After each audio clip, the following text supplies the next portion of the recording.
Muito boa noite a todos, bem-vindos a mais um Antagonista nas Eleições com Cláudio Dantas e hoje tivemos a divulgação da pesquisa do Instituto Paraná Pesquisas aí, encomendada pela revista Cruzoé com empíricos.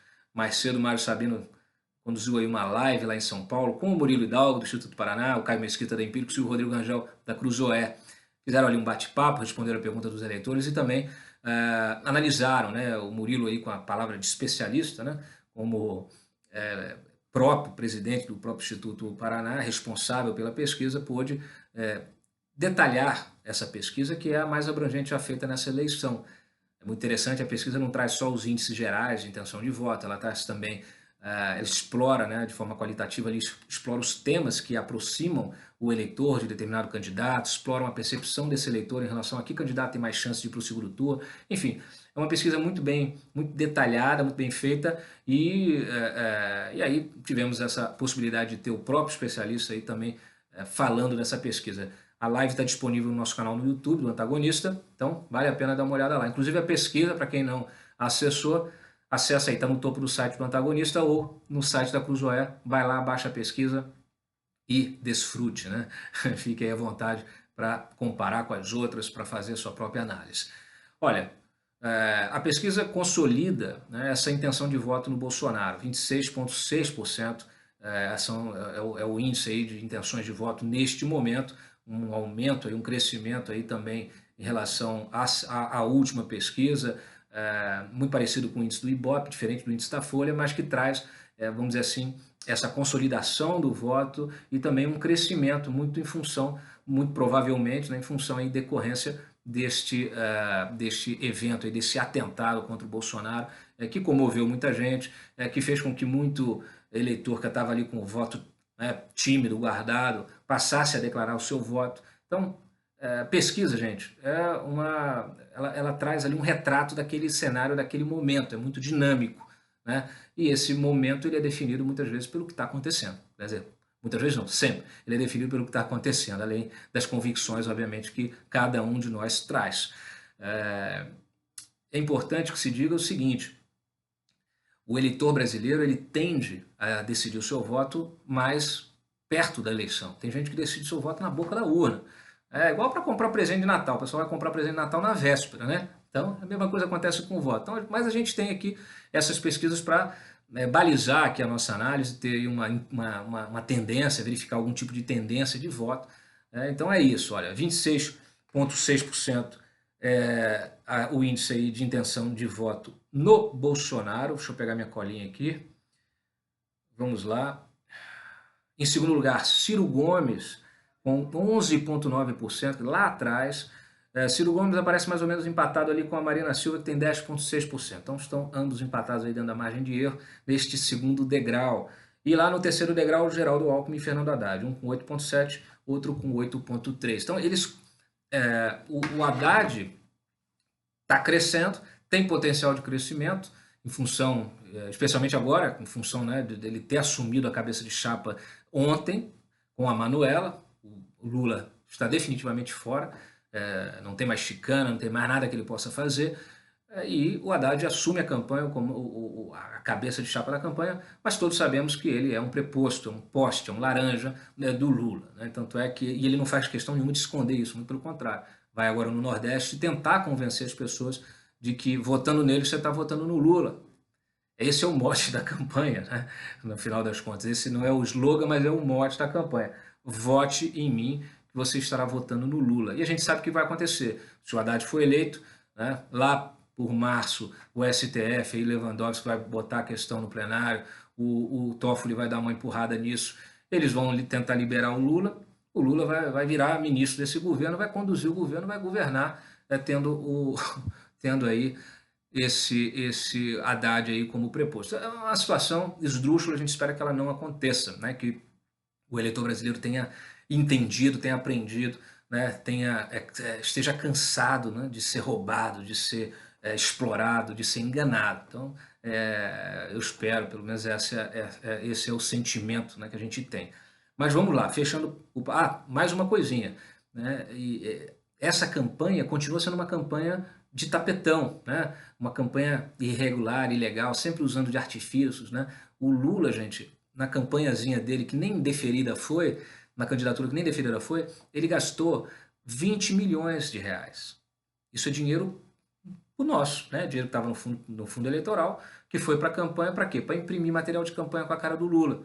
E aí depois o TSE não pode fazer nada. Ah, já imprimiu, vai multar? Não tem como fiscalizar, não tem como fazer nada, né? A gente já viu a incapacidade da Justiça Eleitoral em punir verdadeiramente os partidos, os candidatos que violam a lei eleitoral. Então o que se tem, o que se verifica é isso. É propaganda eleitoral com a cara do Lula e agora campanha aí capitaneada pelo Haddad, mas com esse selo, né? Se bobear, o Haddad vai para o palanque com a máscara do Lula para tentar enganar aqueles que estão mais longe ali. Vai ser, eu acho que esse é o Lula, né? Vai tentar mudar a voz, tentar falar aí igual o Lula, a gente vai ver de tudo. É um escárnio, né? Bom, mas vamos lá, fecha o parênteses, voltamos para a pesquisa. Tem várias coisas interessantes que eu destaquei dessa pesquisa aqui. Uma delas é o seguinte. O principal motivo, olha, a gente detalhou isso tudo no site, então dá uma olhadinha lá também, tá? Eu não vou entrar em todos os detalhes aqui, senão eu vou ficar fazendo um vídeo aqui de 1h30. Mas vamos lá. Qual o principal motivo? Pergunta que foi feita para o Instituto Paraná. Qual o principal motivo para ter escolhido o candidato X? Então, candidato Bolsonaro, por exemplo. Qual é o motivo que leva o eleitor do Bolsonaro a votar no Bolsonaro? A maioria respondeu que é que ele vota no Bolsonaro por causa dos projetos anticriminalidade, os projetos na área de segurança, né? Então, esse discurso que o Bolsonaro faz, as coisas que ele pontua de como ele quer combater né, aquela questão do excludente de licitude, dar poder de volta para os policiais, questão do armamento, liberação de porte, né, de arma, enfim. Toda essa bandeira ela motiva a maioria, a maior parte dos eleitores do Bolsonaro. Em segundo lugar, porque ele representaria a mudança, né, 15,3%. E aqueles que se identificam com o discurso de uma forma geral, com as bandeiras que o Bolsonaro defende, 13,1%. Aí eu destaquei aqui o Haddad. Olha só que interessante. Por que você vota no Haddad? 38% do eleitorado que escolhe votar no Haddad, vota no Haddad por ele ser próximo do Lula. Não é pelo que o Haddad fez, pelo que o Haddad deixou de fazer, pelo que o Haddad defende. Não é pelo Haddad, é pelo Lula. 38%, ou seja, é a confirmação, as pessoas têm consciência de que ele é um preposto, gente, um candidato biônico. Né? Lá atrás, 7,8, 7,4, aí fala de proposta, de identificação com o discurso e tal, mas a gente sabe que isso aqui é residual. Bom, vamos lá, vamos para o outro aqui. Aí olha que interessante, o pessoal fala de rejeição, né? Com relação a Fernando Haddad, o senhor diria que não votaria nele de jeito nenhum para a presidência da República, 62,6%. Bolsonaro, não votaria no Bolsonaro de jeito nenhum para a presidência da República, 53,2%. Isso aqui tem muito impacto na questão da rejeição. Que o pessoal bota que o Bolsonaro tem a maior rejeição, talvez não seja bem assim. Como o próprio Murilo falou mais cedo, tudo depende da ordem que você coloca as questões, de como você usa as questões. Eu estava olhando a pesquisa do Datafolha, gente, e percebi que no questionário tem duas questões sobre rejeição. Uma fala de rejeição no primeiro turno, outra no segundo. E aí eles publicam o resultado só da primeira questão. Então você faz uma série de perguntas e publica as respostas que você quer. Então é isso. Sempre há uma forma de você, vamos dizer assim, enquadrar dentro da caixinha, né? Colocar dentro aí daquilo que você quer que saia, né? Então, outra coisa, vamos lá, abrindo aqui, importante aqui, ó. Aí tem, olha, certeza que voltaria, aí a questão do voto, né? Certeza do voto. Quando você compara, né? Voto, certeza que votaria para presidente do Brasil. Jair Bolsonaro com 21%. Ciro Gomes, embora ele apareça lá com 11,9%, só tem certeza que votaria nele 6,9%. Na Marina, no Fernando Haddad, Marina 6,9% também, Fernando Haddad 6,3%, Alckmin 5%. E o Jair Bolsonaro 21,2%. Ou seja, isso aqui mostra a convicção do eleitor. o eleitor que vota no Jair Bolsonaro está convicto de que ele vai votar no Jair Bolsonaro, né? O eleitor que vota nos outros candidatos ainda está mais ou menos se decidindo, né? A maior parte deles. Então, e aí, olha, importantíssimo, só para a gente fechar aqui. Percepção de quais os candidatos que vão para o segundo turno. 51,9% dos entrevistados acham que Jair Bolsonaro está no segundo turno. E Ciro Gomes, 26% só. Geraldo Alckmin, 23%. Marina Silva, 18%. Fernando Haddad, 14,8%. E é interessante o seguinte, quem vota no Jair Bolsonaro tem uma questão também de confiança do eleitor. 80,4% dos que votam no Jair Bolsonaro estão convictos que ele vai para o segundo turno. No caso do Ciro Gomes, por exemplo, só 51% dos que votam no Ciro Gomes estão convictos que ele vai para o segundo turno. No caso da Marina Silva, esse percentual é de 36%, 36,2%. No caso do Alckmin, um pouco maior, de 42%. No caso do Fernando Haddad, 44,6%. Mas também está ali naquela coisa do vai, não vai, né? Então, muito legal, muito bom, muito bacana para a gente ter essa percepção, né, desse cenário. E vamos seguir adiante. Quadro de saúde do candidato líder nas pesquisas. Piorou um pouco. A equipe médica resolveu suspender a alimentação intravenosa, colocar a alimentação oral. Aquilo pressionou o intestino, inchou, deu gás, não sei o que, muita dor. Informação que eu apurei mais cedo, publiquei. Bolsonaro, as dores são tão fortes que ele não conseguiu nem dormir na madrugada. Então o quadro clínico dele deu uma regredida. Dizem que não tem infecção, mas tem inflamação, né? Então, inflamação, isso obviamente, pressão dos gases abre os pontos, esterça, dá uma... Então, muita dor. Ele, inclusive, estava previsto falar amanhã, dar uma entrevista amanhã. A gente também tem... ele vai dar uma entrevista para um jornalista que eu gosto muito, né? E também para mim. A gente está combinando isso. A intenção é que isso acontecesse amanhã, não vai acontecer porque ele está com muitas dores, então ele não consegue nem falar direito. Então, imagino aí que isso deva ficar aí para a próxima semana. Eu aviso vocês. Investigação, né? Em que pé que fica a questão da investigação? Em que pé que está?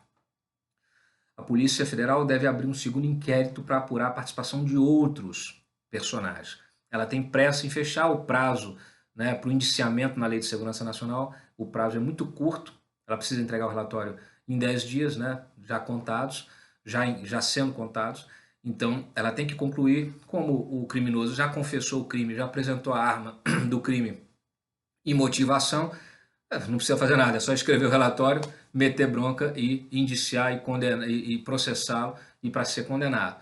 E a gente espera que esse segundo inquérito avance, né, em cima justamente de quem participou disso junto com o Adélio Bispo de Oliveira. A gente sabe que ele não agiu sozinho, né? Então tem aí vários elementos mostrando isso. E hoje o juiz rejeitou, o Ministério Público já tinha se posicionado ontem, hoje o juiz rejeitou de vez aquela questão da sanidade mental, de autorizar exame de sanidade mental. Não tem essa questão do cara ser maluco, tá? Não é maluco, né? Não é maluco, não rasga dinheiro, muito pelo contrário. Quando você analisa as postagens dele, quando analisa o vídeo em que ele fala, né, o vídeo de custódia, você percebe que ele se expressa, né, muito bem, de forma clara, que ele tem um entendimento das coisas. Olha, gente, eu estava analisando, depois eu vou inclusive detalhar isso para vocês, eu estava analisando as postagens dele. Ele escreve até com erros de português, mas ele se manifesta sobre diferentes temas, tá? Economia, desculpe, minha garganta não está muito boa, economia, política, né, questões culturais. Ele se manifesta sobre diferentes temas e com propriedade. Você vê, ele fala de reforma da Previdência, ele fala ele identifica articulações políticas de determinados políticos, né? Ele tem muita cisma com a questão da maçonaria, passou inclusive a criticar o Bolsonaro a partir do momento que o Bolsonaro apareceu lá numa loja maçônica fazendo campanha. Inclusive, eu acho que ontem ou anteontem, o Mourão fez o mesmo, né? Então ele passa a atacar a maçonaria, passa a atacar o Bolsonaro justamente quando ele entra nessa questão, né, da maçonaria. Até Ele critica inclusive a Gleisi Hoffmann, que aparece ao lado de um camarada também da maçonaria. Enfim, ele tem essa questão com a maçonaria, é, e os elementos, né? Tudo isso precisa ser observado aí para quem estiver investigando. A gente já havia falado aqui sobre a participação, a vinda dele, né? Visitas que ele fez à Câmara, né?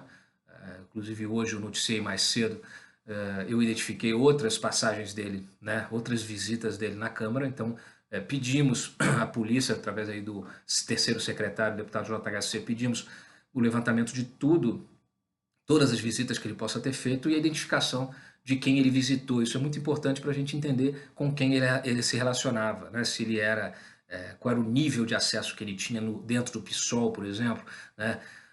As fotos que ele publicou no Facebook de manifestações da CUT, né?